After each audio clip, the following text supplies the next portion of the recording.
Hello, friends. This is Dave Hurwitz, executive editor at ClassicsToday.com, here with If I Could Choose Only One Recording by conductor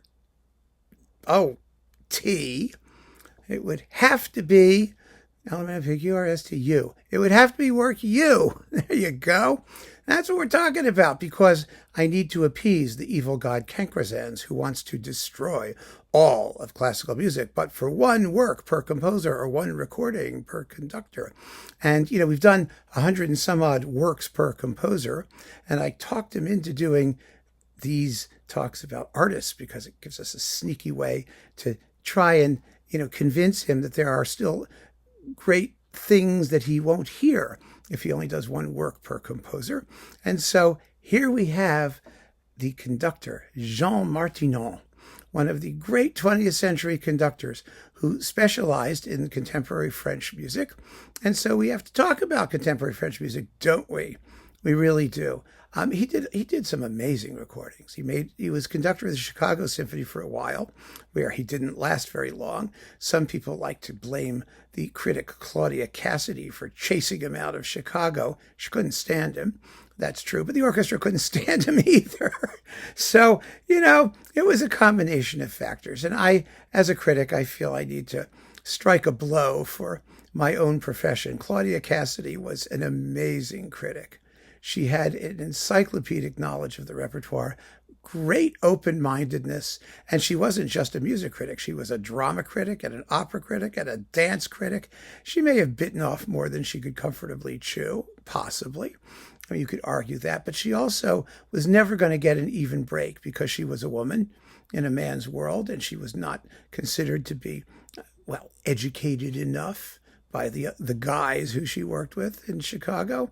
And in addition to that, she was uncompromising in her determination that Chicago was not going to be the second city in the U.S., that it was going to be first class, it was going to be treated first class, it was going to get first class talent, and anything that she regarded as less than first class, she trashed.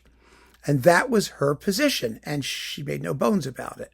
So the issue was not whether she was fair or not. The issue was whether you agreed with her position or not. And the Chicago Tribune, which she wrote for, I think it was the Tribune, just loved her because she increased circulation hugely. It was back in the days when critics did make a difference. And I talk about this because you almost never hear mention of Martinon's years in Chicago without having some sort of swipe at Claudia Cassidy because, he should have stayed there forever. Well, no, he shouldn't have. He didn't get along.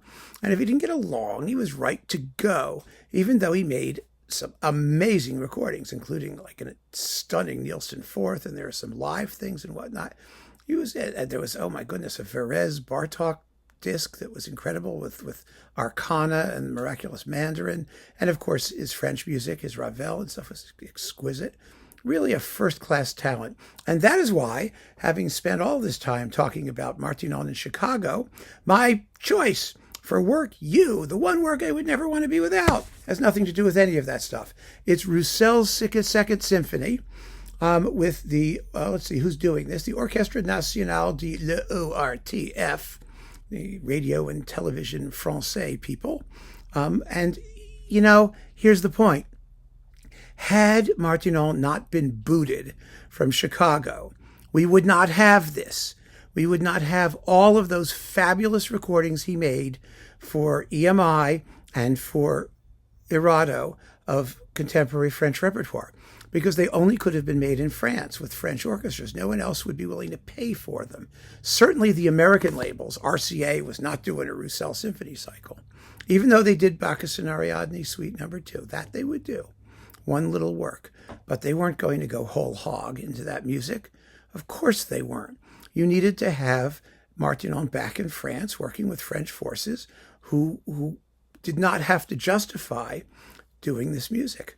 And thank God Erato was around at that time, an independent label that was willing to record all that stuff. And EMI was willing to do a bunch of it too. And yay.